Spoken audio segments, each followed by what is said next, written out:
If someone had told me one woman would cross the room without permission and kneel to eye level, I would have braced for pity. The restaurant hummed, yet the clatter never seemed to touch her table. Alone by the window, she sat with a presence too imposing to miss, though everyone pretended otherwise. Sleek black chair, steel-rimmed wheels, a tailored charcoal suit, every detail broadcast control, money, and distance. Her name was Sloane Armitage, and the whispers traveled with her wherever she went. Some insisted she had inherited a steel empire. Others swore she'd forged it from nothing with a cutthroat mind and even colder heart. On one point, however, all the murmurs agreed. She'd been in a car accident 10 years ago, and she hadn't stood since. No one dared to approach her. They watched from across the room, feigning indifference while laughing behind napkins, wondering why a woman so powerful would dine alone again, always alone. But Sloane didn't look their way. She was staring at the flame of the small candle on her table, expression unreadable, back straight, fingers interlaced. It was the way of powerful people to look untouchable, and she'd mastered it long before the chair, until someone interrupted the pattern. The first thing Sloane noticed was the color red, a coat bright like defiance moving through the sea of neutral. Then came the voice. "Mind if I sit here?" No mockery, no pity, just curiosity. Sloane blinked and looked up. The woman standing before her had deep brown eyes, a loose twist of curls pulled over one shoulder, and a confidence that didn't feel staged. Sloane tilted her head slightly. "You're not lost. I'm exactly where I want to be," the woman replied, smiling, pulling the chair out before waiting for permission. Sloane didn't stop her. It was such an unusual moment, so far outside the curated loneliness she had built around herself that she allowed it, if only to see what this stranger would do next. "Do you always sit with strangers?" Sloane asked, watching her. "Only the ones who look like they're pretending not to be lonely," the woman said. "I'm Maya, by the way." Sloane's brow lifted. Maya. No last name, no introduction of status, no nervousness. It was almost unsettling. "And what do you want from me, Maya?" "Nothing," Maya said, pouring herself a glass of water like she belonged there. "Or maybe a conversation. Is that too expensive to ask from a billionaire?" The edges of Sloane's mouth tugged upward before she could stop herself. It had been a long time since someone didn't flinch around her. "Most people don't sit with me unless they want something. A deal, a favor, money." "Well, I don't want any of that. I just want to know why you looked like you wanted to scream, but chose to stare at a candle instead." That made Sloane pause. Her fingers loosened slightly from their perfect grip. "You're very direct.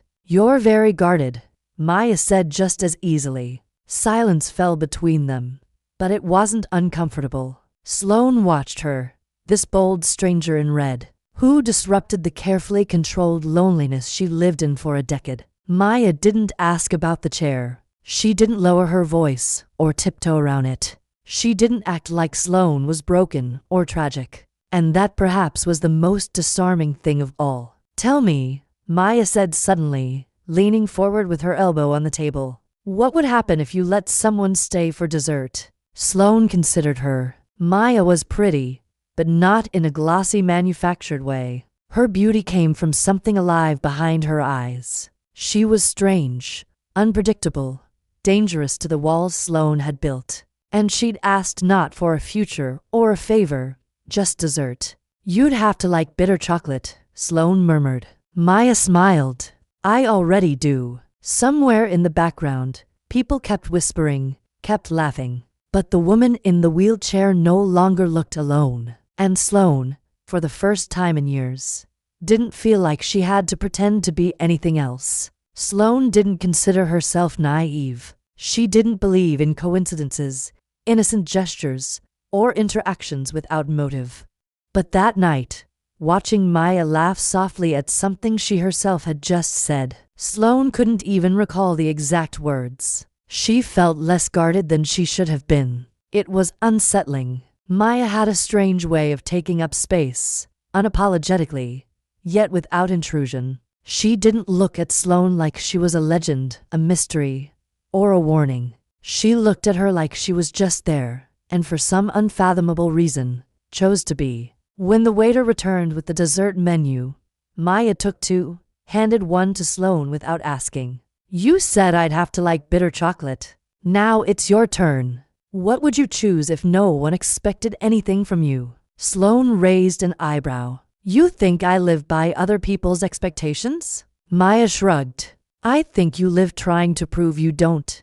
Sloane stared at her. She was used to being read strategically, carefully, with calculated flattery. Maya was different, a far more dangerous emotional threat than any power-hungry executive. And yet, there was something about her Sloane couldn't shake. Maybe it was the way Maya held her gaze without blinking, or how she didn't seem to care about the walls around her. "Apple crumble," Sloane finally said, closing the menu with ice cream. Maya smiled, unexpected. "I had you pegged for a passion fruit mousse kind of woman. I refuse to be defined by dessert." "That's a shame. I make all my judgments based on dessert." Sloane almost smiled. "Almost." Maya laughed, the sound light, and for the first time in years, Sloane found herself wanting to hear it again. The waiter returned. Maya ordered for both of them like it was the most natural thing in the world, as if this were something they did often, as if they had habits, as if this wasn't a rupture in Sloane's perfectly constructed solitude. Once they were alone again, Maya leaned forward. "Can I ask you something? You've been doing that all night." Maya ignored the tone. "Why do you always come here alone?" Sloane paused, not because she didn't know, but because no one had ever asked. "Because it's the only place where no one expects me to smile." Maya tilted her head. "That's sad. It's practical. It's lonely." Sloane looked at the candle between them. "Sometimes silence is easier than performance." Maya didn't look away. "You don't have to perform with me." Easy to say, harder to believe. Sloane had lived her whole life being exactly what people expected: composed, brilliant, distant, exhausting. And now here was Maya, tearing through that with a kind of brutal honesty that felt like a risk. The dessert arrived, warm crumble with melting ice cream. Maya dug in immediately, took one bite, and closed her eyes. This should be illegal. Sloane watched her. These the unfiltered joy. There was something almost enviable about it, or maybe dangerous. When Maya opened her eyes, Sloane was still looking at her. "Are you always like this?" Sloane asked. "Like what?" "Unarmed." "No, only with people who deserve it." Sloane picked up her spoon but didn't take a bite. "You're not sure I deserve it yet. You're not easy to read. I'm not meant to be." "Maybe," Maya said quietly. "You just want to be known." Sloane didn't answer. She didn't have to. The silence was too heavy with truth. Maya glanced at her watch and exhaled. "I should go." Something inside Sloane pulled tight. "Do you make a habit of this?" "Of what?" "Walking into strangers' lives, peeling them open, and leaving like nothing happened." Maya smiled. "Only when it feels like it was worth it." She stood, pulled her coat on, and looked at Sloane one last time. "I'll come back." Sloane narrowed her eyes. "Why?" "Because you looked at me like no one's ever chosen you before. And I choose you." Sloane didn't speak. She just watched her go. For the first time in years, she didn't know how to process what she was feeling.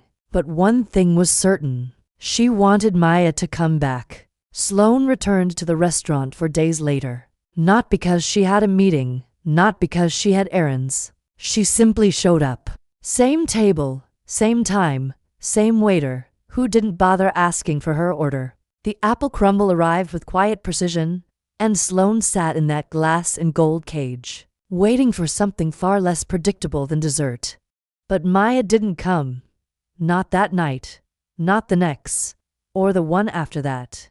It was absurd. Sloane Armitage did not wait for anyone.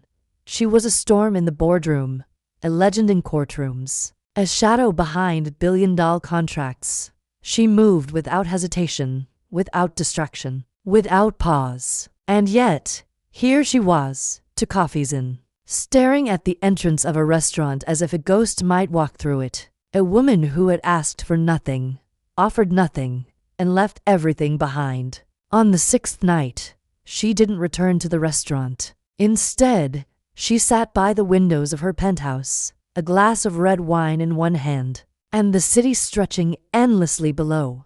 The lights flickered like artificial stars, and yet none of it meant anything. Not that night.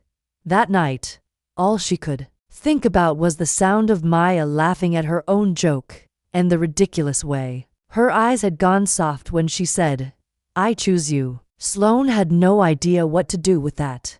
So, she did what she always did when life became messy. She calculated. She contacted the restaurant management, didn't ask for Maya's number or address yet, but left a clear instruction. If she comes back, give her this: a card. Thick paper, clean font, one line, handwritten. "You were right about me, but also wrong. I never wanted to be known.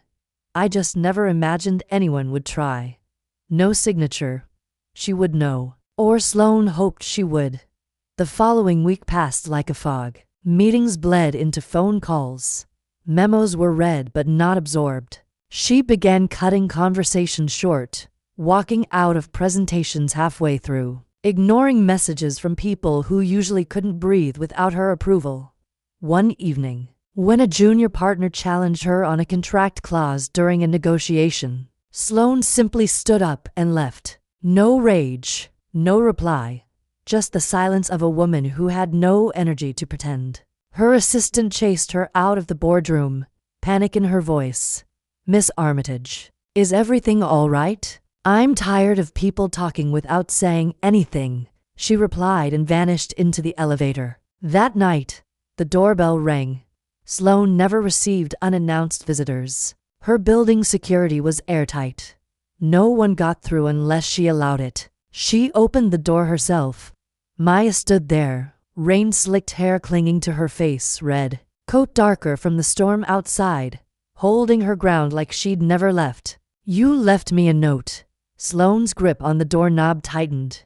"You took your time." I was deciding whether I believed it, and Maya's eyes didn't leave hers. "I do, because even without knowing me, you were the most honest person I've met in years." Sloane hesitated, then slowly moved her chair back. "Come in." Maya stepped inside. Neither of them spoke at first. Sloane guided her wordlessly through the apartment.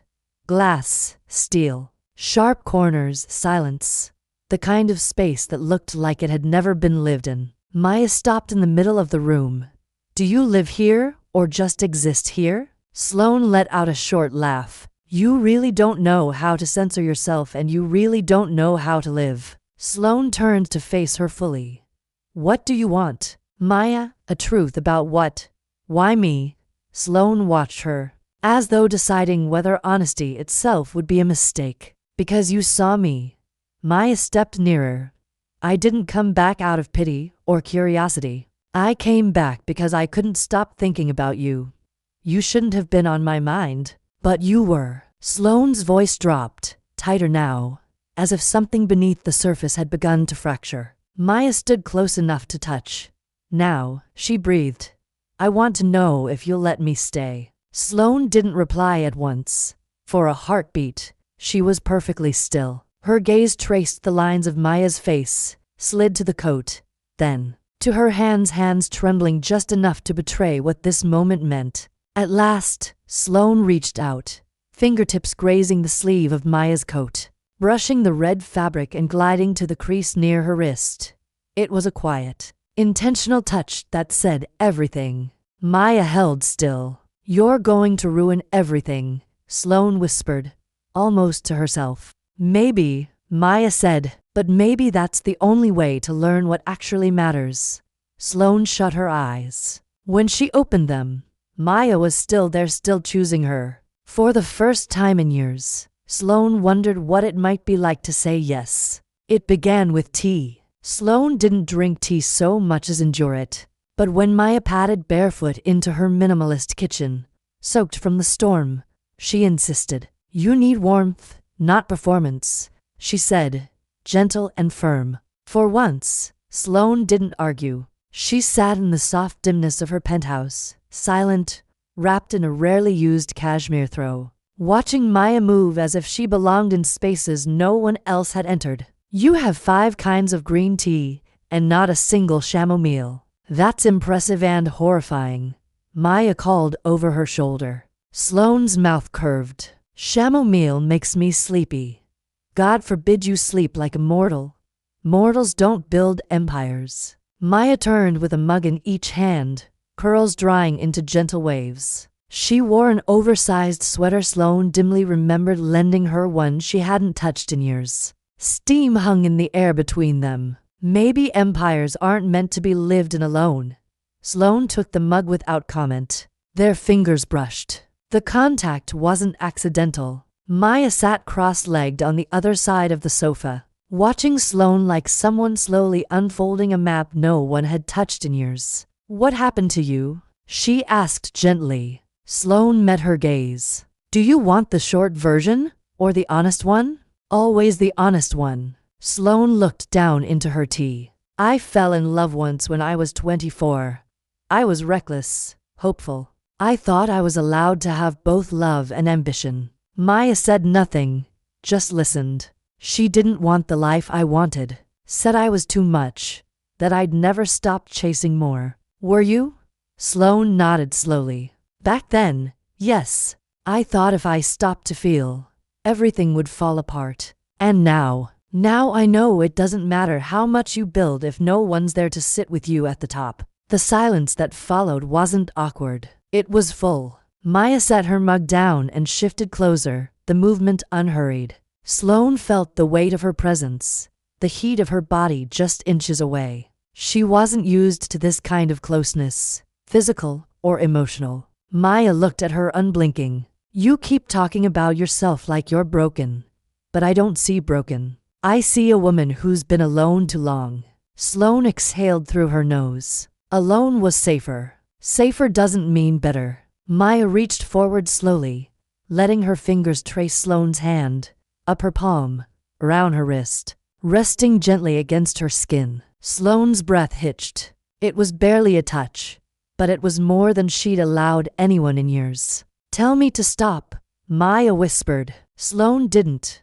Maya leaned in, her lips inches away. Sloane closed her eyes, and for one breathless second all she could feel was anticipation. "Why me?" Sloane whispered, eyes still shut. Maya's voice came soft, unwavering. "Because you look like no one's ever chosen you just because they wanted to." And then she kissed her. Soft, slow, not demanding, but certain. Sloane didn't move at first, her body frozen in a tension she hadn't realized she'd been holding for years. Then something inside her gave way, and she kissed back. It wasn't perfect, it wasn't practiced, but it was real. And when Maya pulled back just enough to rest her forehead against Sloane's, neither of them spoke. They just breathed. In that silence, something shifted. Sloane opened her eyes. "I don't know how to do this." "Good," Maya whispered. "We'll learn together." Later, when they curled into the quiet of Sloane's bed,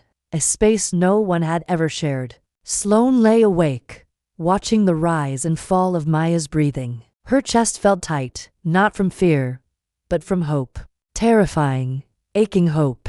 And for the first time since the accident, she didn't feel like she was stuck in a life paused by tragedy. She felt like she was moving again, slowly but forward, because Maya didn't see the chair. She didn't see the wealth. She saw her, and that changed everything. Morning came slowly, like it didn't want to disturb them. Pale light crept through the floor-to-ceiling windows, brushing over expensive furniture and untouched art, finally settling onto women tangled beneath a linen duvet. Sloane woke first. She always did. Habit, discipline, survival. But that morning, her instincts didn't pull her toward her phone or the waiting world of numbers and control. They pulled her toward the woman asleep beside her. Maya, one bare arm draped over Sloane's waist, breathing soft and steady. Hair a tangle of curls across the pillow they'd unknowingly shared. Sloane watched her for a long moment, as if trying to memorize the impossibility of it. Her bed had never held anyone but her. Not since the accident. Not since she'd rebuilt her life with walls too high for anyone to climb. And now Maya had slipped past them without even trying. Sloane's gaze dropped to their joined hands under the covers. She had meant to hold on last night, but she hadn't let go either. Maya stirred. Her lashes fluttered. "Are you staring at me?" she murmured without opening her eyes. Sloane didn't look away. "I don't stare." "Right," Maya said, smiling into the pillow. "You calculate angles and assess risks." But in bed, it looked suspiciously like staring. Sloane rolled her eyes, but her lips betrayed her with the ghost of a smile. Maya turned onto her back, stretching like a cat, then let her arm fall across her own face. "God, your sheets feel like clouds. Did you make a deal with heaven?" "Italian cotton, of course." Maya peeked at her from beneath her arm. "Do you always wake up this early?" "Yes." "Do you always watch the people in your bed?" Sloane's expression sobered. "There haven't been any. Not since." She trailed off. Maya didn't push, just shifted closer, her fingers trailing up Sloane's arm. "You don't have to explain.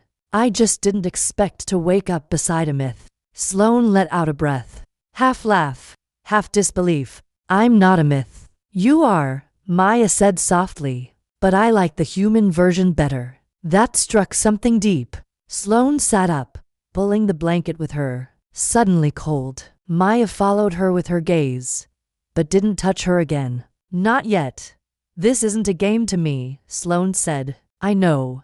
I don't know how to balance this. You and everything else." Maya sat up, too, legs folded beneath her. "Then don't balance it. Just let it exist." "That's not how my life works." "Maybe that's the problem." Sloane looked at her sharply. "What do you want from me, Maya?" Maya didn't flinch.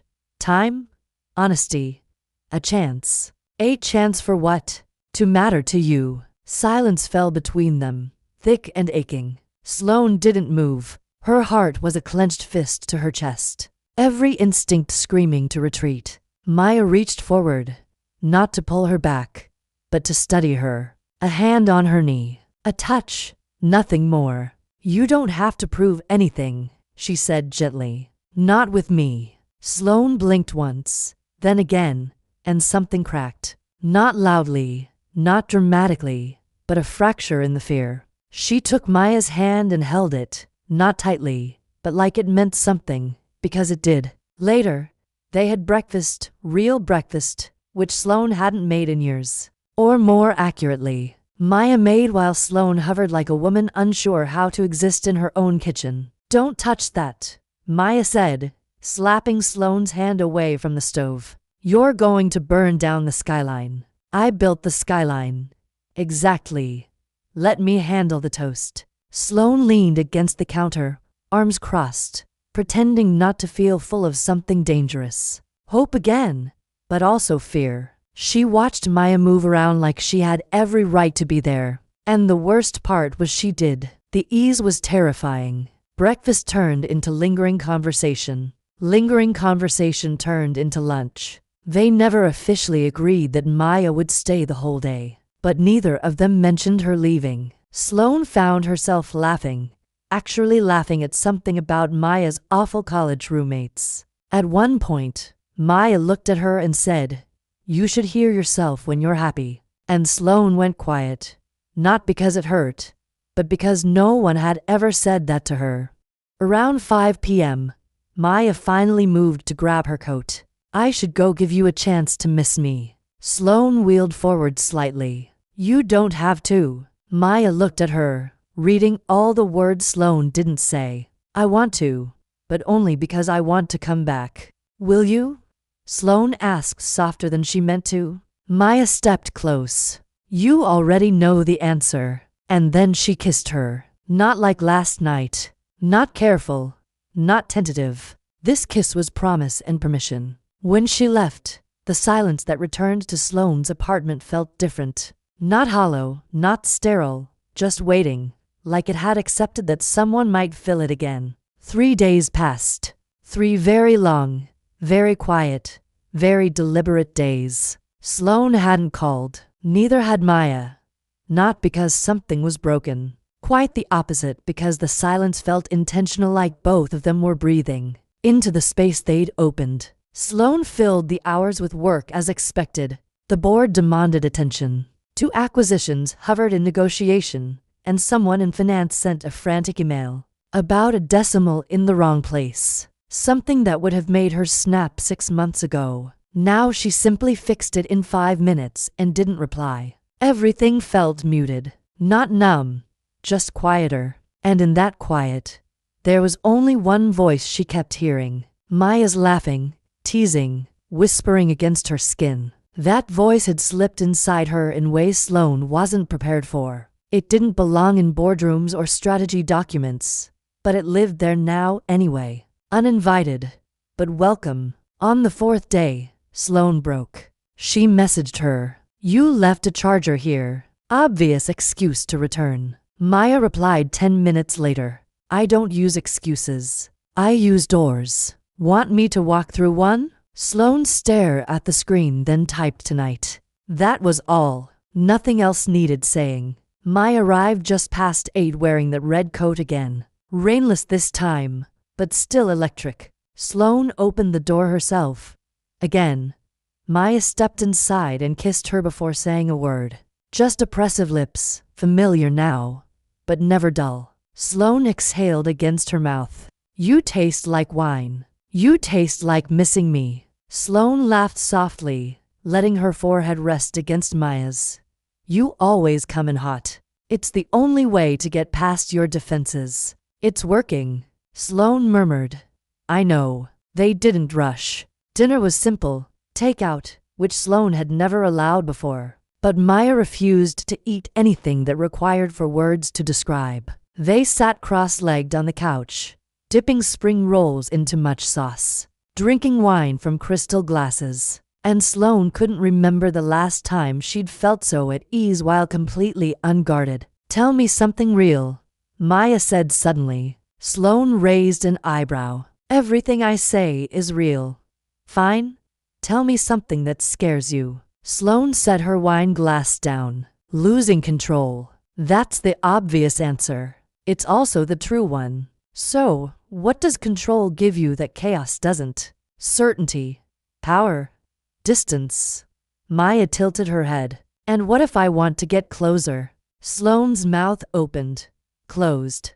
Her fingers flexed against the fabric of the couch. Maya leaned in, her hand brushing Sloane's knee. "You don't have to answer, not with words." So Sloane didn't. She kissed her instead, and that kiss was different. Not tentative, not exploratory. It was hungry, deep, desperate in a way that had nothing to do with lust and everything to do with fear, of needing, of wanting, of letting go. Maya climbed onto her lap, one knee on either side of the chair, and Sloane's hands went to her waist like she'd been waiting years for this. "Tell me to stop," Maya whispered against her neck. "I don't want you to stop," Sloane whispered back. And so she didn't. Clothing peeled away slowly. No rush, just touch. Warm skin, gasps. Sloane, always composed, found herself trembling. Maya, always playful, grew reverent. It wasn't perfect. It was better because it was real. The wheelchair never left the room, but it also never defined it. The bed came later after laughter and water and soft apologies for unspoken nerves. But even in that sacred space, Maya treated Sloane not as someone fragile, but as someone desired, someone chosen. The kind of love she gave wasn't careful. It was intentional. Every kiss, every breath, every whispered name. Hours later, Sloane lay beside her. The world shifted on its axis. Maya traced slow circles on her bare shoulder, her voice low in the dark. "You keep trying to protect yourself from me. It's not you I'm afraid of." "Then what?" Sloane stared up at the ceiling. "What I might lose if I let this be real." Maya rolled onto her elbow, her face close. "You think love takes something away from you?" Sloane's throat tightened. "It always has." Maya leaned in, brushed her lips softly against her cheek. Then maybe you've never had the right kind. Sloane didn't answer, but she reached for her hand under the covers, laced her fingers. Maya squeezed once, just once, and that was enough. The night stretched around them like a secret. Sloane didn't sleep much, but when she did, it was the deepest rest she'd had in years. It started with a missed message, then two, then a full day of silence. Maya wasn't panicked. Not exactly. She wasn't someone who clung or demanded, but she knew the rhythm of things, the natural back and forth that had already started to feel like them. And when that rhythm broke, she felt it in her chest. It wasn't about insecurity. It was instinct. Something had shifted. Sloane wasn't just busy. She was hiding. Maya waited to more days, not because she wanted to, but because she understood what it meant to give space to someone who had spent a lifetime building walls out of glass and iron.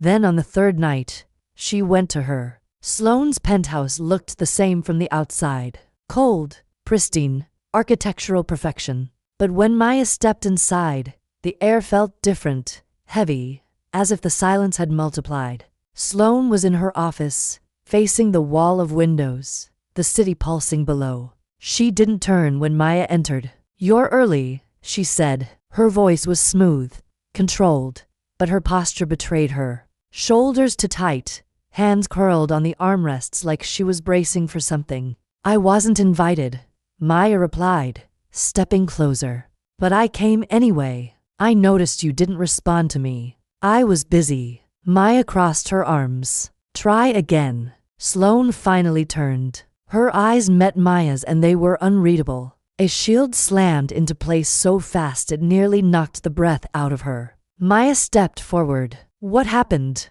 Sloane looked away. "Nothing.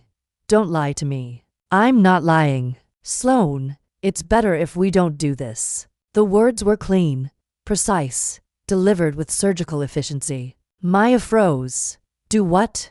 "This," Sloane said, gesturing vaguely between them. "Whatever this is becoming, it's not sustainable. You know it. I know it. No, I don't know that because it felt real." Sloane exhaled through her nose, then turned back to the window. "That's the problem." Maya blinked, her throat tightening. "What the hell does that mean?" Sloane didn't answer right away. When she finally did, her voice cracked in a way that nearly broke Maya's resolve. "I can't need you." "Why not?" Maya demanded, stepping forward again. "Why is needing me the thing that scares you more than being alone for the rest of your life?" Sloane's jaw clenched because people leave. "I'm still here. You won't be. Not forever. No one stays. People get overwhelmed or tired or they decide I'm too much, and then they leave. So, your plan is to push me out before I can walk away on my own. It's better than waiting for the inevitable." Maya's voice dropped low and aching. "You don't get to decide what I'm capable of surviving. That's not protecting me. That's controlling me." Sloane turned sharply, pain flashing across her face. "I've only survived because I control everything. But I'm not a business model, Sloane. I'm a person. You don't get to optimize me." Silence. Long, devastating. Then Sloane whispered, "I don't know how to do this." Maya stepped forward, standing directly in front of her now. "Then say that. Be scared. Be messy. Be real with me. But don't shut me out because you're terrified of being loved." Sloane's breath shuddered. "You deserve more than this than me. Let me decide that. I don't want to break you." Maya's hands moved to Sloane's shoulders. "Then don't. Let me stay. Let me be one thing in your life that doesn't collapse." Sloane looked at her. Really looked at her. For a long, soul-crushing second. Maya thought she would say no, but then her hand reached up slowly, trembling, and rested against Maya's cheek. "I don't want to lose you. Then don't push me away." Sloane closed her eyes, leaned forward. Their foreheads touched. "It's not easy. It's not supposed to be." "You scare me," Sloane whispered. Maya smiled softly. "Good. That means I matter." Sloane pulled her closer. arms circling her waist as if to anchor herself. I don't want to be alone anymore. Maya pressed a kiss to her forehead. Then don't be. That night, they didn't touch each other the way they had before. There was no urgency, no sex, only a long, quiet kind of intimacy. Lying in bed, fully clothed, Sloane held on to Maya like a woman bracing against a storm she no longer wanted to face alone. Maya didn't say anything more. She just stayed. Let Sloane breathe. Let her be afraid. Let her be loved, even if she didn't know how to accept it yet. And somewhere in the middle of that silent surrender, Sloane whispered one sentence that made Maya close her eyes and fight tears. You make me feel like I'm allowed to exist. Not as an empire, but as a person. Maya kissed her shoulder. You are, and I choose you. Not the myth, not the legend. You. Sloane exhaled, and for once didn't try to control it. She just let go. It wasn't the grand gestures that changed Sloane. It was the subtle ones. The second mug on the counter. The text messages in the middle of a meeting that made her smile in front of executives. Who thought she'd had her facial muscles surgically frozen? The fact that she started keeping fresh fruit in the fridge because Maya liked pears. Sloane didn't talk about it.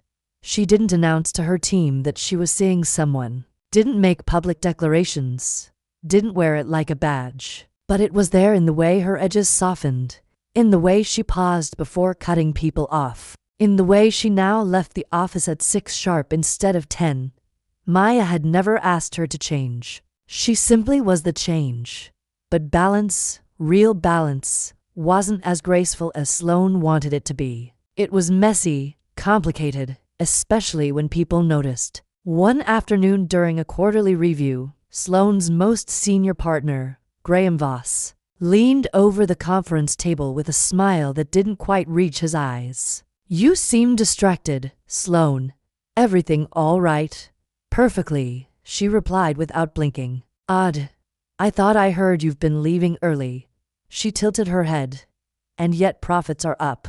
Fascinating. The room chuckled. Graham didn't. Some of us worry when our CEO suddenly finds herself otherwise engaged. Then some of you have forgotten who built this company from the ground up, she said, voice like silk over steel. And who pays your salaries? Graham backed off. But the message was clear. Sloane was being watched. And not for her brilliance. For signs of weakness. Or worse. For proof that a woman in a wheelchair in love couldn't remain in control. That night, Maya found her sitting by the windows, wine in hand, staring out at the city. Graham said something. Sloane muttered without turning. The one with the hedge fund's smirk and soul of a spreadsheet. The one who's been circling like a vulture since last quarter. Maya walked over, sat on the floor at Sloane's feet, and leaned her head against her knee. Tell me what he said, and then tell me why it matters. Sloane ran a hand through Maya's hair. He implied I'm slipping, that I've changed, that I've gone soft. Have you? Maybe, but in the wrong ways, according to them. Maya looked up at her, and in the right ways. Sloane took a long sip of wine. I feel different, like the future doesn't have to look like an endless corridor of closed doors. Like I want things I didn't let myself want before. Maya's eyes softened. Like me, like us. Maya kissed her knee. Then Graham let him drown in his bitterness. Sloane smiled faintly. You make it sound easy because I'm not the one with a company to protect. But you are, and you've survived worse than a bitter executive who can't stand seeing you happy. Sloane set her wine glass down. I'm scared of him. No. Of what happens if this keeps working. Maya climbed into her lap without asking, arms sliding around Sloane's neck. Then let it keep working and let them burn. Days passed. Sloane kept showing up. So did Maya. And slowly something unfamiliar began to root itself in Sloane's life. Consistency. Maya didn't flinch when she came home late. Didn't guilt her when she had to cancel dinner. Didn't fill silence with demands. She simply stayed. And Sloane, used to people disappearing at the first sign of complexity, began to believe that maybe, just maybe, Maya meant it when she said she was choosing her until the moment came that tested them. Sloane had a gala to attend. One of those cold, cruel events where everyone wore smiles like weapons and shook hands like predators. She hadn't planned to take anyone. She never did. But as she stood in front of the mirror in a tailored midnight black gown, that made her look even more untouchable than usual. Maya came up behind her and kissed her bare shoulder. "You look like worn silk," Maya whispered. Sloane caught her eyes in the reflection. "Come with me." Maya blinked. "Seriously, I want you there." Maya hesitated. "Sloane, I'm not part of that world. Neither am I, not really. I just mastered how to own it." Maya's lips parted, something unreadable in her eyes. "You're sure?" "Yes." The gala was held in a private museum, all glass ceilings and marble echoes. Sloane's arrival was, as always, an event, but this time she had Maya at her side. People noticed. Whispers bloomed like frost. Maya wore black, elegant but simple, her hand resting gently on the armrest of Sloane's chair like she was the only one in the room who belonged there. Sloane didn't shrink from the attention. She moved through the room like a queen with her most dangerous secret on display. When Graham approached, drink in hand, his eyes flicked from Sloane to Maya. "I see we're bringing guests now. You brought your wife last year. I don't recall questioning your professionalism. You're making a statement."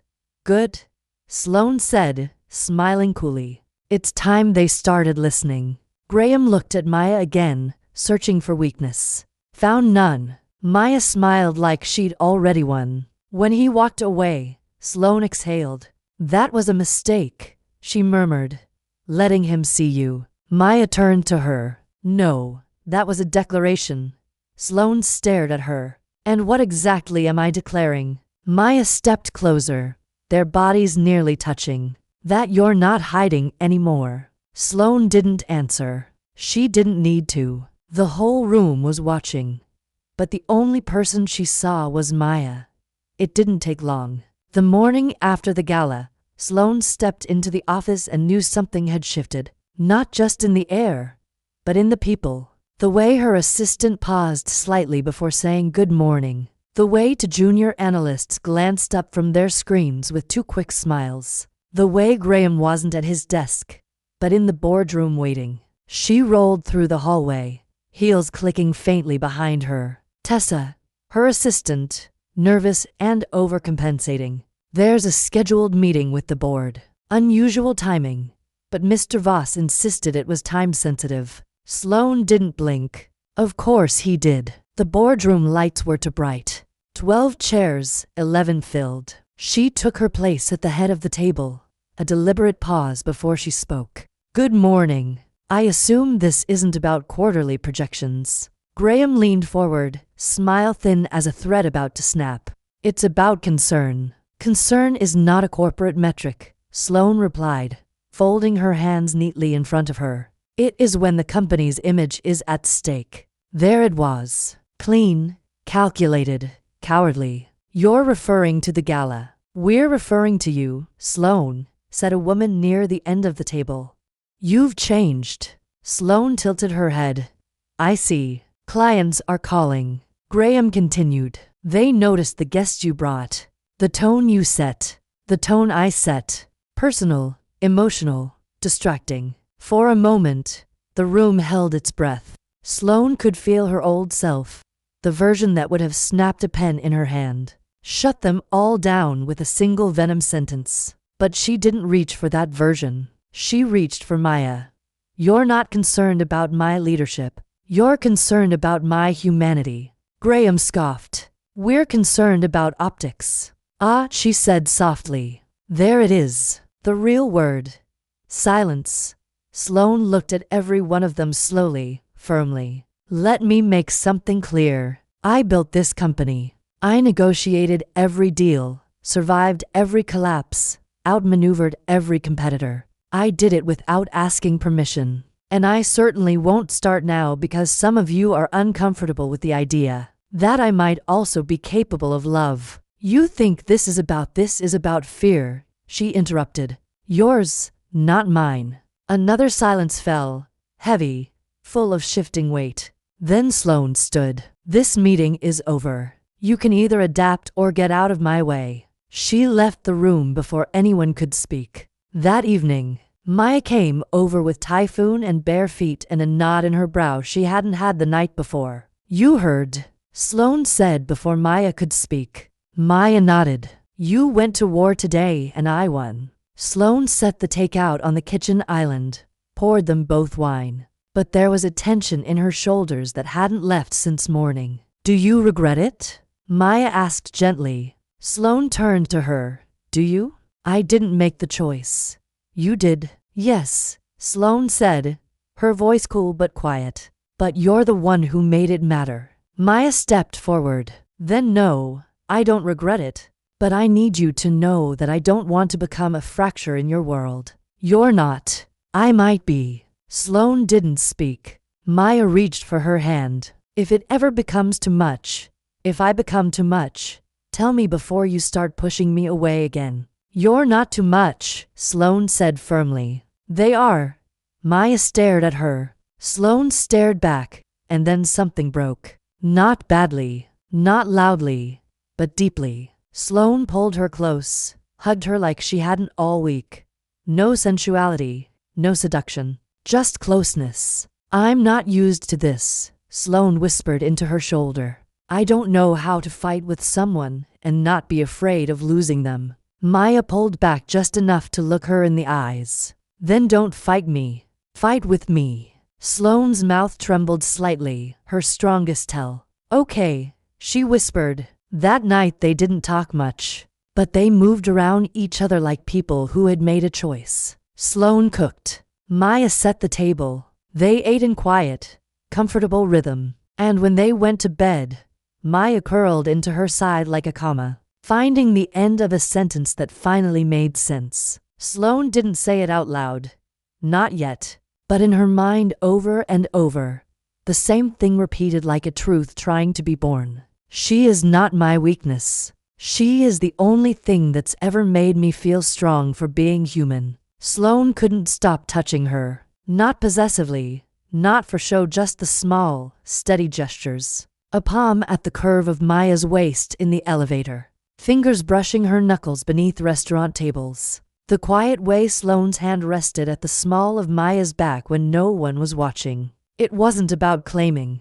It was about an anchor. Maya had become the fixed point in a life of shifting power plays and relentless expectations. But closeness invited exposure, the kind Sloane had spent a lifetime refusing. It began with her father, or rather, with the letter he sent. A courier brought it, hand-delivered to the building Sloane owned. Addressed to her legal name in that familiar, sharp script. She didn't open it. She let it sit in front of her for 2 full hours while her phone buzzed with meetings she ignored. That's how Maya found her. Very still, the envelope unopened. A look on her face Maya had never seen. Want me to burn it? Maya teased lightly, then softened when Sloane didn't answer. Or I can read it for you. Sloane shook her head. It's from him. Maya slid into the chair beside her without asking. You don't have to let old ghosts in just because they remember the address. Sloane stared at the envelope. He hasn't written since the accident. He blamed you for surviving. He blamed me for existing in a way he couldn't control. Maya took her hand. Do you want to open it? I don't know. Then don't. She didn't, at least not that night.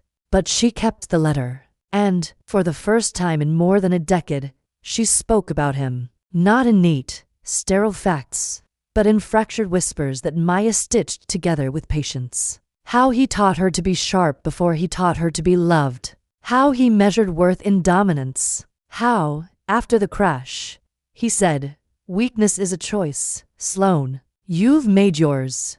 Maya didn't argue. She said nothing. She just lay beside her, listening, her thumb tracing the back of Sloane's hand as if to say, you're not alone anymore. Days passed. The envelope stayed sealed, but the fear began to unspool. It wasn't really about him. It was about the belief Sloane had carried too long that to be seen, would cost everything she had built. With Maya, she was learning that being seen might be the only way to feel real. One evening, Maya stood barefoot at the kitchen counter in one of Sloane's shirts, slicing peaches for a tart they both knew would be ugly and perfect. She turned and caught Sloane staring. "You're doing that thing again." "What thing?" "Looking at me like I'm a question you're afraid to answer." Sloane crossed the room into slow turns of her wheels and stopped inches away. "I'm not afraid of you." "Then what?" Her voice lowered. "That I'll ruin it. That I'll make you regret choosing me." Maya set the knife down. "You think you're that powerful?" Sloane blinked. "What? You think you have the power to destroy what I feel for you just by being afraid?" "Sloane, you already survived the worst thing that could have happened to you. I'm not here to test your limits. I'm here to build something with you." Sloane exhaled, her chest tight with the kind of emotion she hated showing. Maya stepped closer, pressing their foreheads together. "You're not ruining anything. You're learning, and I'm not going anywhere." Sloane pulled her close. "I'm not used to this being enough." "Then let it be new. Let it be ours." The kiss that followed wasn't urgent. It was steady, sure, and it carried the weight of everything they hadn't said yet, but would. Later that night, when Maya was asleep against her chest, Sloane reached for the letter again. She didn't open it, but this time she didn't look at it like a threat. She looked at it like history, and then she put it away because the future was in her arms, breathing steady, choosing her without hesitation. And that meant more than anything her past had ever said. It started with a photograph. Sloane didn't see it first. Maya did. It showed up on her phone in the middle of a quiet afternoon, while she was waiting for Sloane outside her building, sipping coffee and watching the wind tug at the leaves. The message was anonymous. No name, just an image. Sloane in her chair, lips close to Maya's ear, smiling in a way the public never got to see. Maya's hand rested on the side of her face. Intimate, obvious, followed by 6 words. "You really think you belong there?" Maya stared at the screen, blood cooling. The image wasn't just personal. It was invasive, stolen. The angle said everything. Someone had been watching them. Watching her. Watching Sloane. Maya didn't hesitate. She walked into the building, took the elevator to Sloane's floor. Didn't even pause before opening the door with her spare key. Sloane looked up from her desk, surprised. "You're early." Maya held up the phone. "Someone's watching us." Sloane's smile faded. She took the phone, stared at the image, and for one terrifying second, Maya saw it. The return of the old mask. Cold, strategic. "Where did this come from?" Sloane asked. No name. Just that line. "You really think you belong there?" Maya echoed bitterly. "Someone wants to scare you." It worked. Sloane's eyes flicked up sharp now. "Not because of what it means, but because I know what you'll do." Maya crossed her arms. "And what's that?"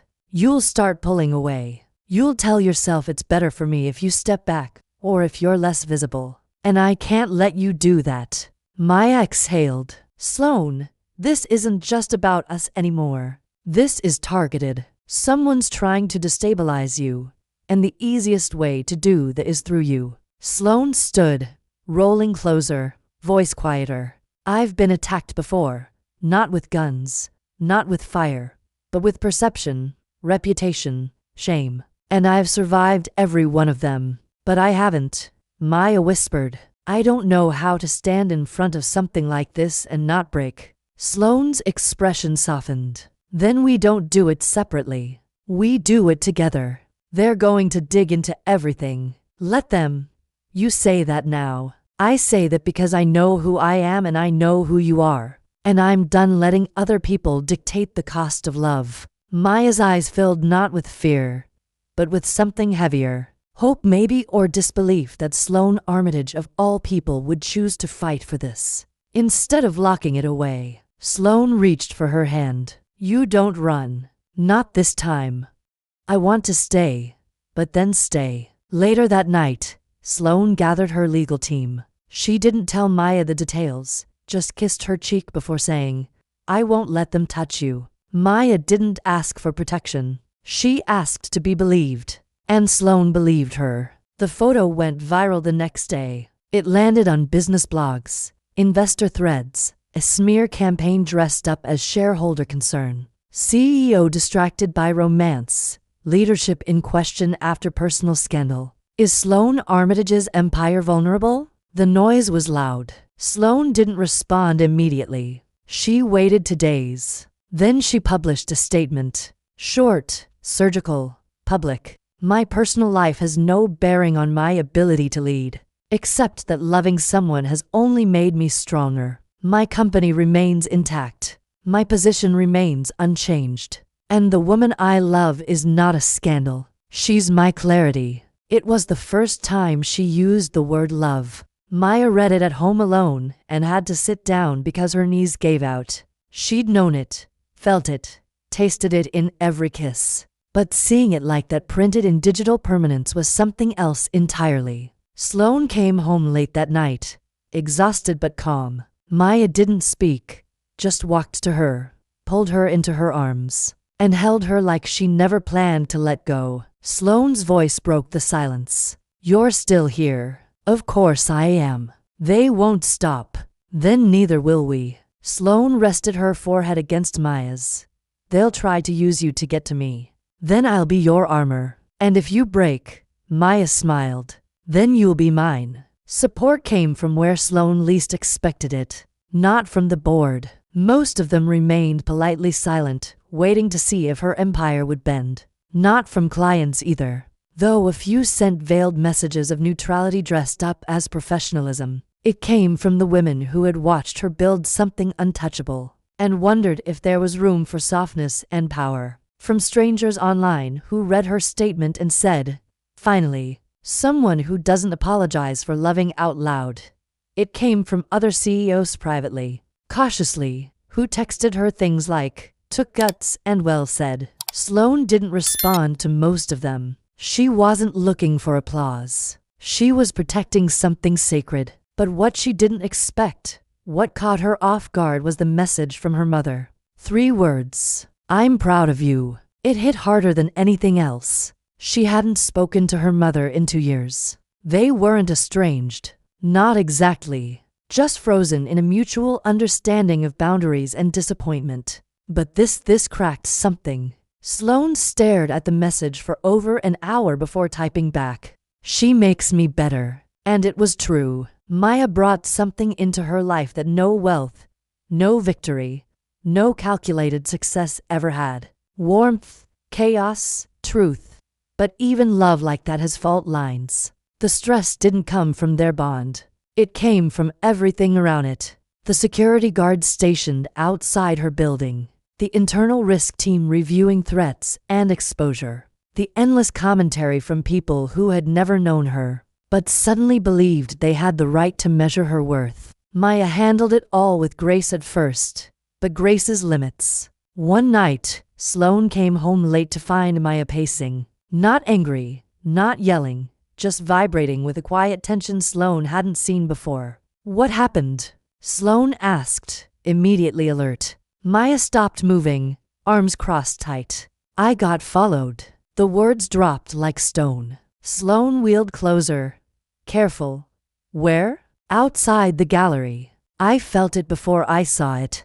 Then someone stepped out of a car, took a picture. Didn't even try to hide it. Sloane's fists curled against the armrests. Did you call security? I didn't want to make a scene. You should have, Sloane. Maya's voice cut through. Come.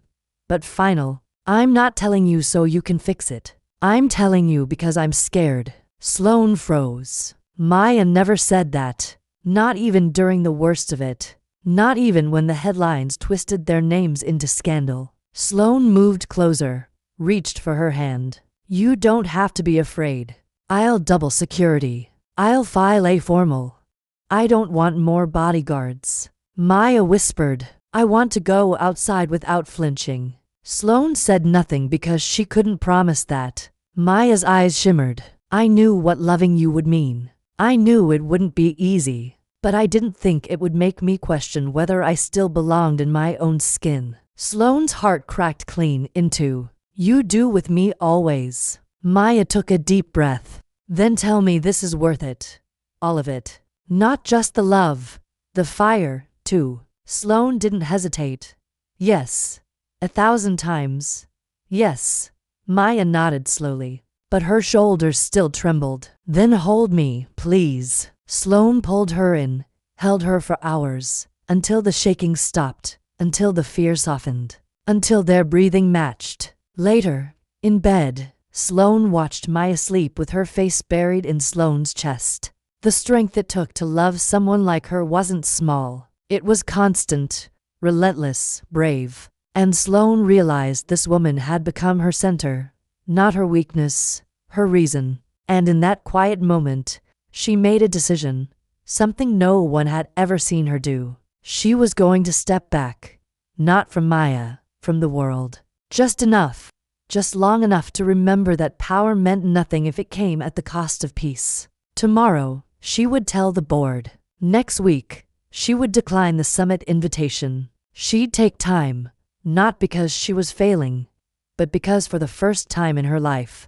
she was choosing love over fear, not just privately, but deliberately. They left the city at dawn. No bodyguards, no drivers, no itinerary. Just Sloane, Maya, and a borrowed SUV filled with too many snacks and not enough phone signal. Maya had planned it, or rather insisted on it. Sloane needed air, space, stillness. Not the kind she ruled, but the kind she could breathe in. They drove north until the skyline dissolved into trees and silence. The kind of silence that wrapped around them like permission. Sloane didn't ask where they were going. She trusted Maya.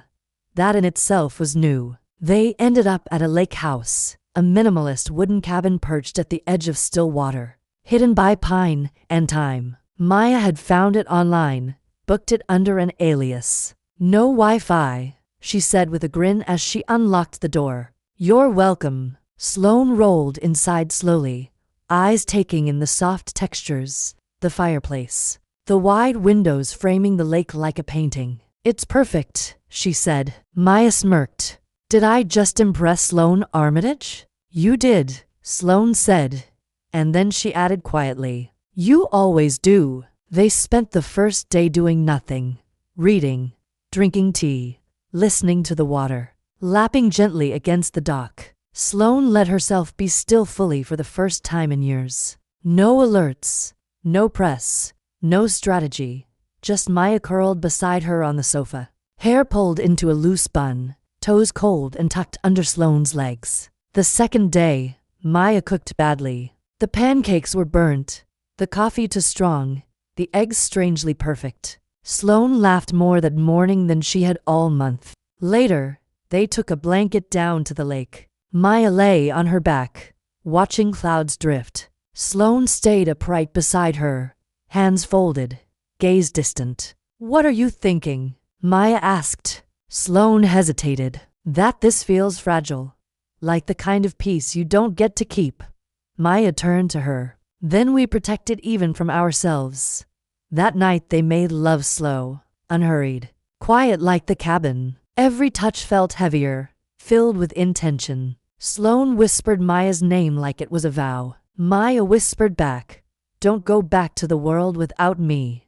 Sloane promised she wouldn't, but she hadn't told her everything. Not yet, because Sloane had brought something with her, folded neatly in the bottom of her bag, untouched since the day it arrived. Her father's letter. The third day, Maya found her outside before sunrise, wrapped in a blanket, staring at it. Is that? Sloane nodded. I didn't want it near you. Not in the apartment. Not in our space. But you brought it here because I think I'm ready. Maya didn't ask to read it. She just sat beside her and waited. Sloane opened the envelope slowly, fingers steady. The paper was heavy, expensive, his handwriting elegant, emotionless. She read it once. Then again. It wasn't cruel, but it wasn't kind either. It was transactional, a long apology disguised as justification. He said he regretted how he'd spoken to her after the accident, that he admired her success, that he didn't understand the path she had taken, but hoped she would remember she still carried his name at the bottom. "No, I love you. Just I hope you are well, Father." Sloane folded the letter slowly. Maya touched her knee. "How do you feel?" Sloane looked at the lake lighter. "Because I don't need his permission anymore." Maya nodded. "You never did." Sloane turned to her, eyes soft. "I didn't need his, but I need yours." Maya frowned. "Mine? To tell you something I've never said before." Maya's breath caught. "Okay." Sloane took her hand. "I love you." The words fell like stones into still water, rippling, quiet, endless. Maya blinked hard, then smiled. Wide and fierce. "Good, because I love you, too, and I've been waiting for you to catch up." They kissed as the sky turned pink over the trees. Two women wrapped in blankets in each other, and in something unbreakable. Love, not the soft, easy kind, but the brave kind. The kind you choose every day, even when it hurts. Especially then. They returned to the city different, more connected, more certain, more aware of just how much they had to lose. The silence of the lake still echoed in Sloane's mind as she resumed her life. Reduced hours, limited meetings, boundaries enforced with surgical precision. But Maya had changed in subtler ways. She still laughed, still stole Sloane's sweaters, still kissed her with the same fire. But there was a distance in her eyes sometimes, a kind of flicker Sloane couldn't name. At first, she chalked it up to exhaustion, the aftermath of media scrutiny, the pressure of visibility. But then one night, Sloane walked into the kitchen to find Maya frozen, staring at her phone. Face drained of color. "What is it?" Sloane asked immediately. Maya looked up slowly as if she'd been yanked out of another lifetime. "It's nothing." "That's not true." Maya hesitated, then handed Sloane the phone. A name flashed across the screen. No message, just a missed call. Sloane didn't recognize it. "Who is this?" "Someone from before you," Maya said. Sloane watched her. Waited. Maya took a breath, bracing herself. "His name is Adrian Pike. He was my ex. We were together for 3 years. He wasn't violent. Not physically, but he controlled everything. What I wore, where I went, who I spoke to. He made me believe I was hard to love, that no one would ever want the real me." Sloane's stomach tightened. "Did he hurt you?" Maya's voice wavered. "Not in ways people could see. And when I finally left, he started showing up at my work, my building. Nothing I could prove. Always polite, always public. He made me look crazy. And now he's calling again," Sloane said, her voice cold and low. Maya nodded. "I blocked him years ago. I don't know how he got this number." Sloane was already reaching for her laptop. "Give me 5 minutes." Maya placed a hand over hers. "Please don't go full Valkyria on him yet." Sloane looked up, jaw tight. "He made you feel unsafe." "That's enough. I know. But I also know what it feels like to have someone else take control of your fear. I just needed to tell you." Sloane softened instantly. "You always can. You don't have to carry it alone. I've never let anyone carry it with me before. Then let me be the first." That night, Sloane didn't sleep. While Maya curled against her, breath steady, Sloane stayed awake, staring at the ceiling, her mind sharpening into something surgical. She wasn't just in love. She was responsible, not for Maya's past, but for making sure it never touched her again. The next day, without asking permission, Sloane launched an investigation. Quiet, legal, ruthless. Within 48 hours, she had everything. Adrian's workplace address, background, employment history. She didn't confront him. She didn't threaten. Instead, she filed a private restraining order through a judge she trusted, assigned to plainclothed security officers to shadow Maya from a discreet distance, and changed every password Maya had with her gentle, furious precision. Maya found out 3 days later when her phone wouldn't unlock. Sloane, she said flatly. Sloane looked up from her tablet. Yes. Did you hack me? No. I secured you. Maya exhaled, equal parts touched and annoyed. You could have told me. You would have told me not to. That's not the point. Sloane stood and crossed the room. The point is, no one gets to make you feel unsafe. Not while I'm in your life. Maya stared at her, heart full and aching. You're not just in my life. You're part of me now. Good, Sloane said, brushing a curl from Maya's face. Because I don't plan on going anywhere, even if I come with baggage. Especially then. They kissed in the middle of the living room, fierce, grateful, raw. Maya let herself be held, and for the first time, Sloane realized that protecting someone didn't mean making choices for them. It meant standing beside them when they were too tired to stand alone. Later that night, as they lay in bed, Maya whispered, I've never told anyone about him. Not all of it.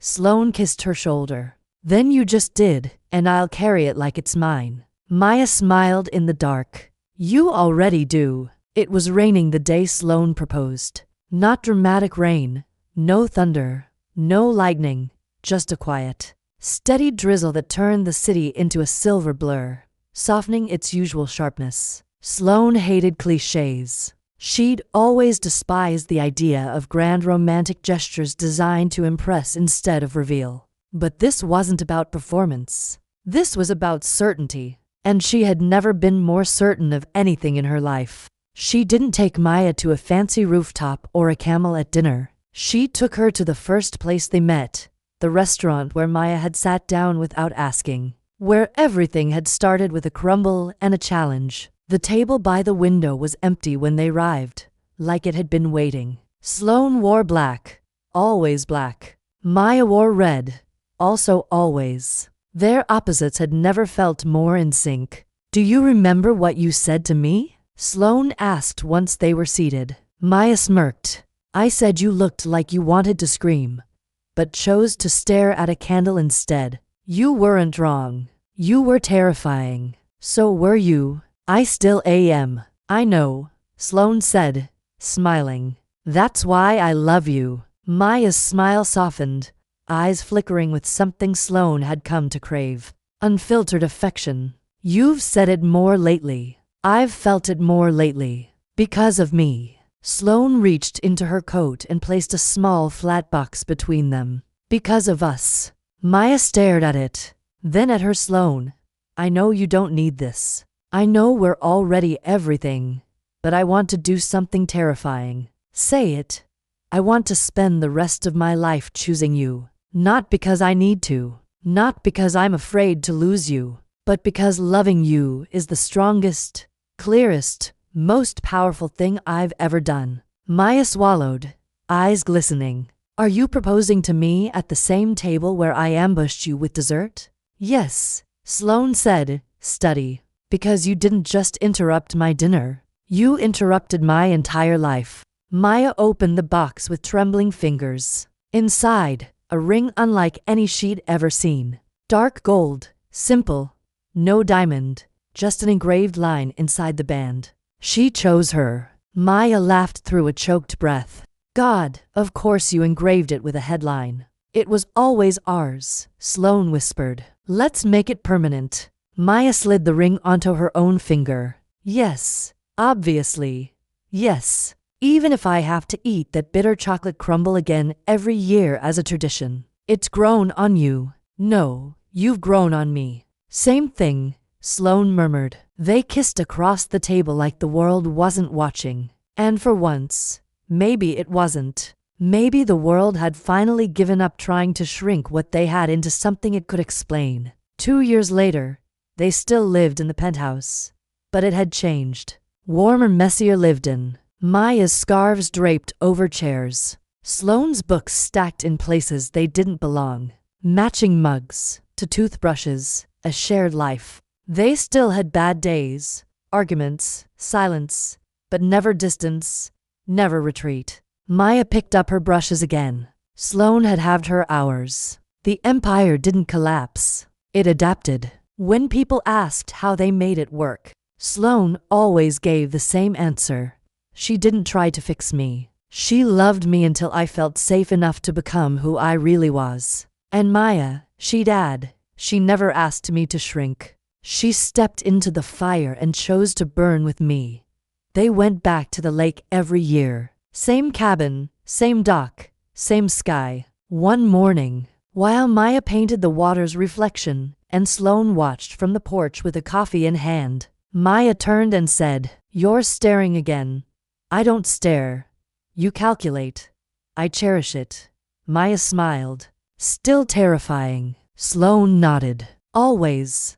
They kissed like it was the first and the last and every time between. The world hadn't offered them an easy road, but they walked it anyway together. Every step, every scar, every stubborn, blazing choice, until it wasn't just a story anymore. It was their life, and they had chosen each other all the way through.